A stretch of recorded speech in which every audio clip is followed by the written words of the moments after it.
গল্প প্রায়শ্চিত্ত। এখন গভীর রাত, খাটে এপাশ ওপাশ করছিলাম। হঠাৎ যেন মেঝে থেকে উঠে এলো আওয়াজটা। গত রাতে এসে পৌঁছেছি এখানে। শহরে আর ভালো লাগছিল না।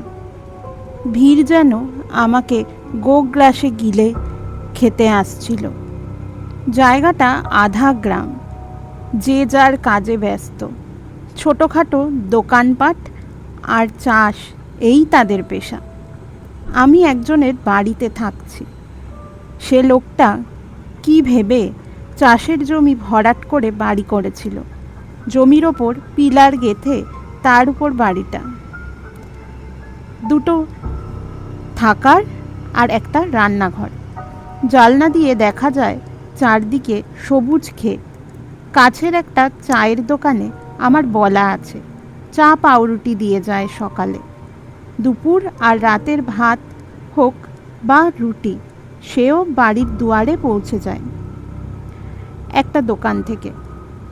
বাড়িওয়ালা ভুল করেছিল জলা জমিতে বাড়িটা উঠিয়ে, তাই বাড়ি ভাঙার নোটিশ পেয়ে বাড়ি ছাড়ল।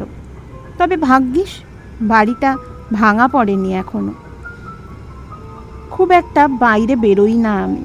এমনিতে এখানকার লোকজনের কৌতূহল খুব কম, তবুও সাবধানের মার নেই।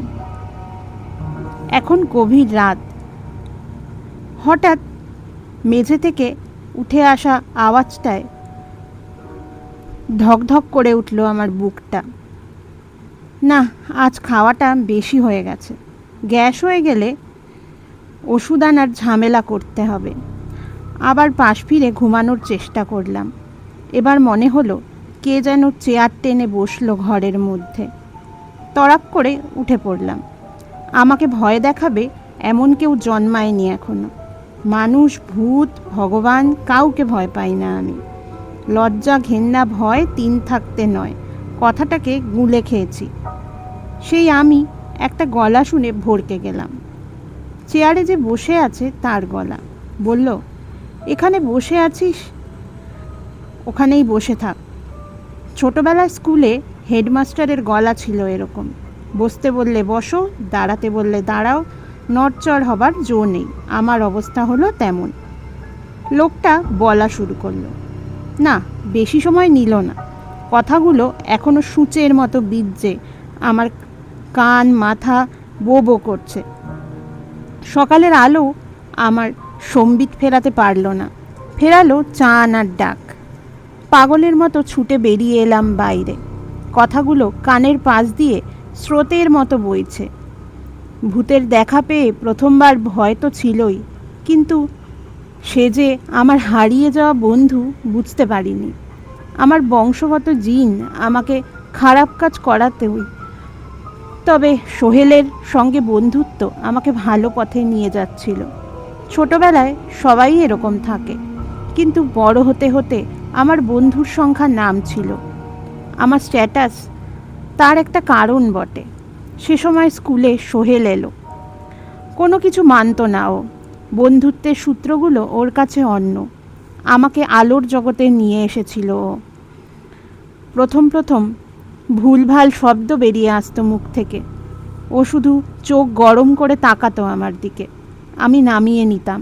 মাস্টার মশাইদেরও অত ভয় পেতাম না যতটা ওকে পেতাম, কারণ ও আমাকে মানুষ বলে মনে করত, যেটা আমি নিজেকেও মনে করতাম না। ওর এই পরিণতি আমি মানতে পারছি না। কাদের হয়ে এই জঘন্য কাজ করছি আমি?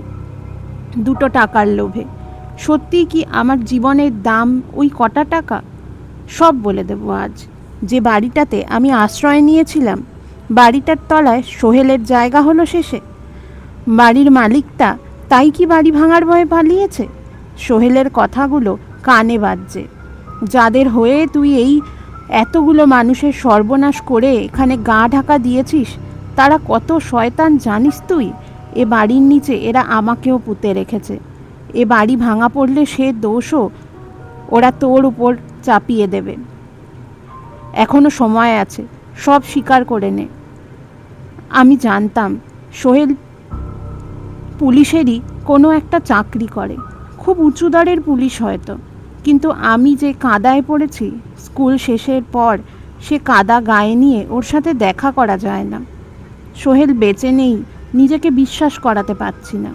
থানার ভেতরে ঢুকে এলাম আমি, সব অপরাধ স্বীকার করে নিলাম, শয়তানদের নামও বলে এলাম।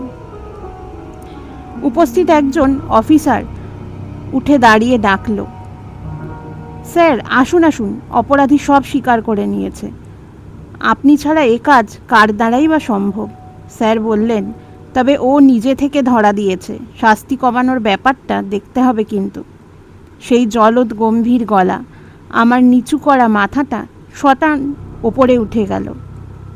এই তো সোহেল দাঁড়িয়ে আছে, পোশাকটা ওকে মানিয়েছে বেশ।